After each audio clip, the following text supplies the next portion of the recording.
भीगी हुई मौसम की खुशबू हवाओं में हो, आपके साथ का एहसास इन फिजाओं में हो, यूं ही रहे सदा आपके होने पर मुस्कुराहट, इतना असर तो इन फिजाओं में हो। नमस्ते, मैं सविता अग्रवाल। आज मैं आपको बताऊंगी कि भलाई करने से जीवन में कैसे बढ़ती है सुवास। प्रकृति का संदेश राघव के माध्यम से। राघव बताते हैं, मैंने पहली बार अपने लिए नींबू पानी बनाया।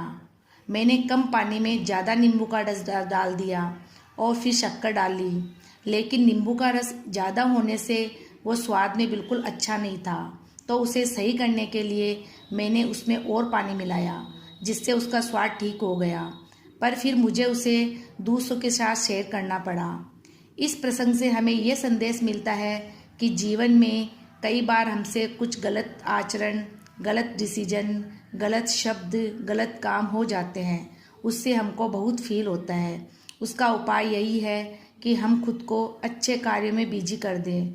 जितनी क्वांटिटी में हम अच्छाई करते चले जाएंगे, उससे कितनी मल्टीपल दुगनी होकर सुख और खुशियाँ हमारे जीवन में आएगी। राघव बताते हैं, उस दिन पैदल ही घर लौट रहा था।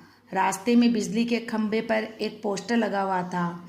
उस पर लिखा हुआ था कि कल शाम मैंने यहाँ 50 का नोट खो दिया, और उसके नीचे उसके रहने का पता लिखा था। जब मैं उस पते पर गया, जो कि एक बहुत ही गरीब खोली में था, उसकी झोपड़ी, जब मैंने उसका दरवाज़ा खटखटाया तो पास वाली झोपड़ी से एक बूढ़ा बाहर निकल कर आया और बोला, इसमें एक बुढ़िया है जिसने 2 दिन से खाना भी नहीं खाया है। वो चिट्ठियाँ घसीटती हुई आई और दरवाज़ा खोला।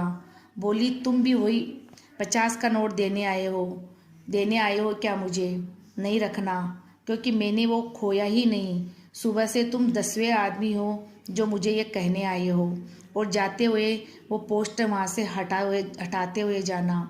लेकिन मैंने वो पोस्टर नहीं हटाया, क्योंकि मुझसे पहले जो 9 आदमी आए उनको भी तो उसने वही बात बोली होगी। जब उन्होंने नहीं हटाया तो फिर मैं क्यों हटाऊं? दूसरों के दुख दूर करने के कई साधन होते हैं। मुझे यह रास्ता बहुत पसंद आया, जिसमें ये भी रास्ता अपनाया, जिन जिन शब्दों का हम दिन प्रतिदिन उपयोग करते हैं वही हमारा भविष्य बन जाता है। मजाक में भी कभी किसी को अपशब्द ना बोले। कई बार सोचते हैं, यह तो हमने ऐसा कुछ किया ही नहीं, फिर मुझे यह तकलीफ़ क्यों मिली? इसलिए हमें हमेशा हमारे शब्दों का इस्तेमाल सोच समझकर करना चाहिए। आपको मेरे विचार कैसे लगे, प्लीज़ कमेंट करके ज़रूर बताएं, और मेरे चैनल को लाइक और सब्सक्राइब करना ना भूलें। धन्यवाद।